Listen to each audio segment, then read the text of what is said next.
NCB ಟೈಮ್ಸ್ಗೆ ಸ್ವಾಗತ. ನಾನು Darshan Hunsur. Simple star Rakshit Shetty ಅವರು ಏಕಕಾಲಕ್ಕೆ 4 ಸಿನಿಮಾಗಳಲ್ಲಿ ಬ್ಯುಸಿಯಾಗಿದ್ದಾರೆ. ಸಿನಿಮಾಗಳ ನಿರ್ಮಾಣ ಮಾಡಿ ಯುವ ಕಲಾವಿದರಿಗೆ ಬೆಂಬಲ ನೀಡುವಂತಹ ರಕ್ಷಿತ್ ಶೆಟ್ಟಿ ನಟನೆಯ ಉಳಿದವರು ಕಂಡಂತೆ ಚಿತ್ರದ ಪ್ರೀಕ್ವೆಲ್ ರಿಚರ್ಡ್ ಆಂಟನಿ ಸ್ಕ್ರಿಪ್ಟ್ ಬಹುತೇಕ ಪೂರ್ಣಗೊಂಡಿದ್ದು, ಇದಕ್ಕಾಗಿ ದುಬೈ ಹಾಗೂ ಅಮೆರಿಕಾದಲ್ಲಿ ಲೊಕೇಶನ್ ಹುಡುಕಾಟ ಮಾಡಲಾಗ್ತಾ ಇದೆ.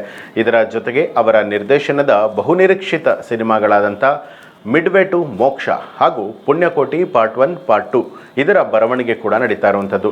ರಕ್ಷಿತ್ ಶೆಟ್ಟಿ ಅವರಿಗೆ ನಿರ್ದೇಶನದ ಕಡೆಗೆ ಹೆಚ್ಚು ಒಲವಿದೆ. ನಟನೆ ಮಾಡುವಾಗ ಆ ಕಡೆ ಹೆಚ್ಚು ಲಕ್ಷ್ಯವನ್ನ ನೀಡಬೇಕಾಗುತ್ತೆ ಅಂತ ಹೇಳಿರುವಂತಹ ಅವರು ರಿಚರ್ಡ್ ಆಂಟನಿ ಚಿತ್ರದ ಬರವಣಿಗೆ ಕೆಲಸ ಬಹುತೇಕ ಮುಗಿತಾ ಇದೆ ಅಂತ ಹೇಳಿದ್ದಾರೆ. ಇದರ ನಾಯಕಿಯರಾಗಿ ಒಂದಿಬ್ಬರನ್ನ ಹೊಸದಾಗಿ ಪರಿಚಯ ಮಾಡುವಂಥ ಆಲೋಚನೆ ಕೂಡ ಇದೆ. ಉಳಿದಂತೆ ಹಳೆ ತಂಡವೇ ಇದರಲ್ಲಿ ಕೆಲಸ ಮಾಡುತ್ತೆ ಅಂತಲೂ ಕೂಡ ಹೇಳಿದ್ದಾರೆ. ಈ ವರ್ಷದ ಅಂತ್ಯಕ್ಕೆ ರಿಚರ್ಡ್ ಆಂಟನಿ ಸಿನಿಮಾ ಶೂಟಿಂಗ್ ಶುರುವಾಗುವಂಥ ಎಲ್ಲ ಸಾಧ್ಯತೆಗಳು ಕೂಡ ಇದೆ.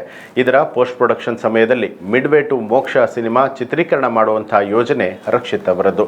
ಎಲ್ಲವೂ ಅಂದುಕೊಂಡಂತೆ ಆದರೆ ಮುಂದಿನ ವರ್ಷ ರಿಚರ್ಡ್ ಆಂಟನಿ ತೆರೆ ಕಾಣುವಂಥ ಸಾಧ್ಯತೆ ಇದೆ. ಇಲ್ಲದೇ ಇದ್ರೆ 2026ರಲ್ಲಿ ಅವರ ಅಭಿನಯದ 2 ಚಿತ್ರಗಳು ತೆರೆ ಕಾಣುತ್ತೆ. ಬಳಿಕ ವರ್ಷಕ್ಕೆ ಒಂದರಂತೆ ಪುಣ್ಯಕೋಟಿ ಪಾರ್ಟ್ 1 ಹಾಗೆ ಪಾರ್ಟ್ 2 ಸಿನಿಮಾಗಳನ್ನು ರಿಲೀಸ್ ಮಾಡುವಂತಹ ಯೋಜನೆ ರಕ್ಷಿತ್ ಶೆಟ್ಟಿ ಅವರದು.